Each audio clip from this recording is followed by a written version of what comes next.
might have noticed that my main program offers are seasonal, meaning they are not all the time open all year round. Yes, small guides here and there, those are all there at all times, but my main programs that help you actually grow school gardens are not. And I'm sure that you agree that that makes sense for a gardening coach. We grow gardens, which means that we have to work with nature, which means we have to work with seasons. If you are a teacher who wants to teach a garden into existence, or you're a parent who wants to support a school garden happening, seasons have to actually matter to you more than it matters to an average person. If you haven't been paying attention to seasons, maybe you should. I still see teachers grow plants at the wrong time of year, and that still puts my brain into a glitch. I just can't get used to the pain of that. Growing food is not difficult. No, but it doesn't mean that you can do whatever, whenever, and expect good results. Layla said it was easy. Yes, it's not rocket science, but there are a few things that you have to pay attention to. One of them is the weather, and that applies even if you're growing indoors.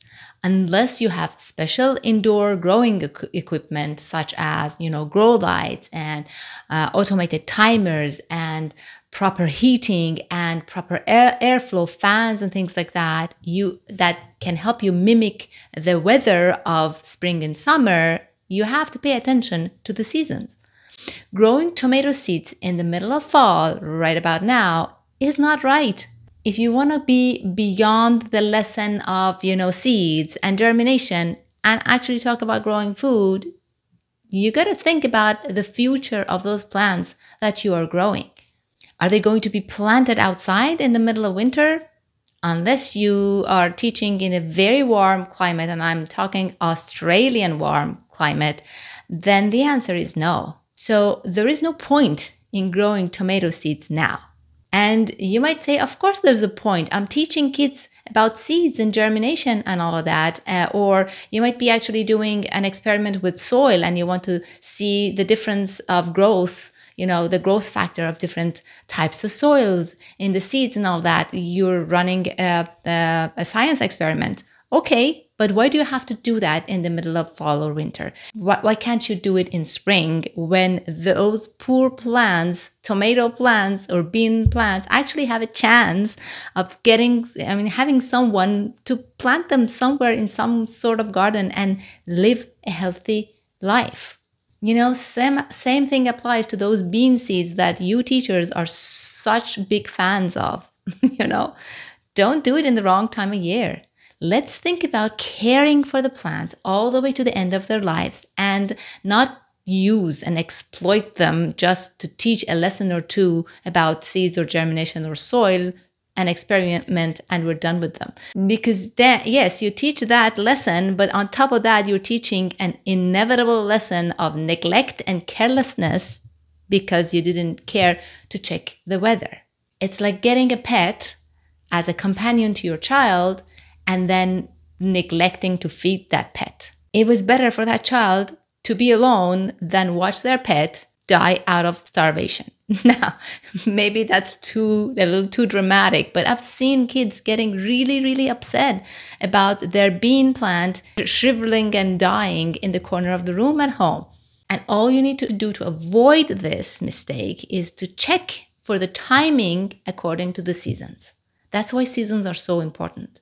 And that's super easy with websites such as growveg.com. The link, again, I'll put it in. And no, I don't get any kickbacks from them. That's why if you look on my website now in the middle of November, you will see my offer for a fall and winter program. And you will also see a wait list about an upcoming free webinar about planning growing a food garden in spring. I'll start that webinar on December 1st in the middle of the cold season because when it comes to gardening, this is the season for planning. The season for putting together your funds. The season for deciding on how you want to grow this garden and who's going to grow this garden and what you want to teach in this garden. Deciding where you're going to get your supplies and materials from and who you're going to get your lesson plans from. Obviously, I recommend my Oasis programs for those lesson plans. But even if you're doing it yourself and doing your own thing, actually, no, I changed that. Especially if you want to do it yourself, you have to start now because this is the season to do that. If you're a parent who's supporting a school garden or you would like to help start a school garden, this is the season right now to talk to teachers, gather information on your resources, planning. It's time to plan. It happens way more than I would like it to see that parents and teachers approach me in March and April because spring's going to be here or it's already here and they want to grow a school garden and they just came up with the idea last week.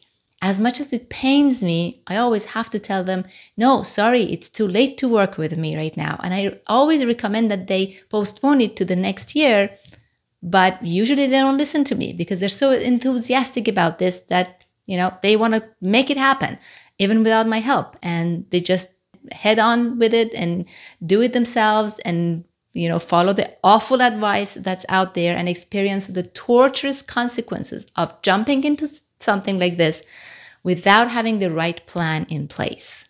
And you might be saying, Layla, didn't they come to you? Why did you, turn them away when you knew that they needed your help? Well, simply because no matter how much enthusiasm is in your group about this idea, if it's too late, it's too late.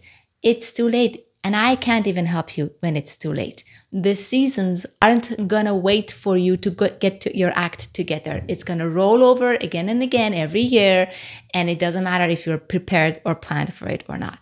Seasons are super important when it comes to gardening. And fall and winter are the seasons for planning. Spring is the season for action.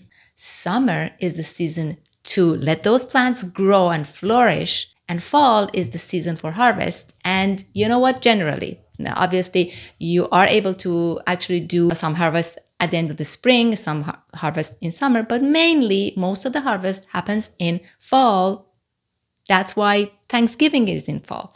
It is what it is. You have to work with nature to get good results. So that's why the doors to my fall and winter program will close at the end of November. Because you grow those cold indoor plants and run those prep activities and the holiday season gift creation activities now. When the holiday season is here and past, those activities aren't going to cut it. They're not going to be relevant anymore. And we will start the free webinar that's all about planning your spring school garden on December 1st. But again, planning season ends before the spring is here.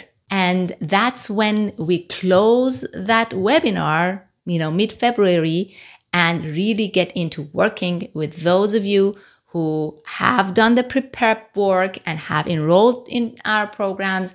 Those are the people who I can help.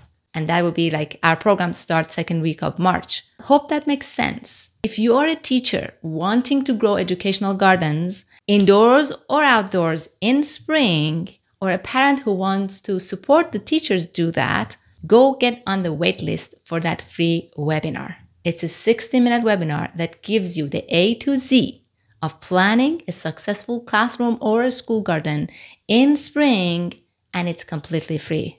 And if you want to bring gardens to your classroom during the cold and gloomy months of the year, which, by the way, I highly recommend, it's a very good idea, fantastic idea to do that, go ahead and check out the Oasis Fall and Winter Indoors program before it's too late, because when I close the doors to it, it's because the season has passed. Let's time this well according to the natural seasonal cycles, because that's what we want to teach our next generation too, right? Working with nature. Links to all that I just talked about are in the show notes. Go check them out and reach out if you want to work with me now, like right about now. Please don't be one of those people who I have to turn away in spring. Reach out now, because when spring is here, it's too late to start talking about it. The time to talk about it is now. And if you found this episode later in spring and summer go and get you on the wait list for next year. Be patient so that we can do this properly for you with the right planning and prep work in place. I'll talk to you next week in another episode.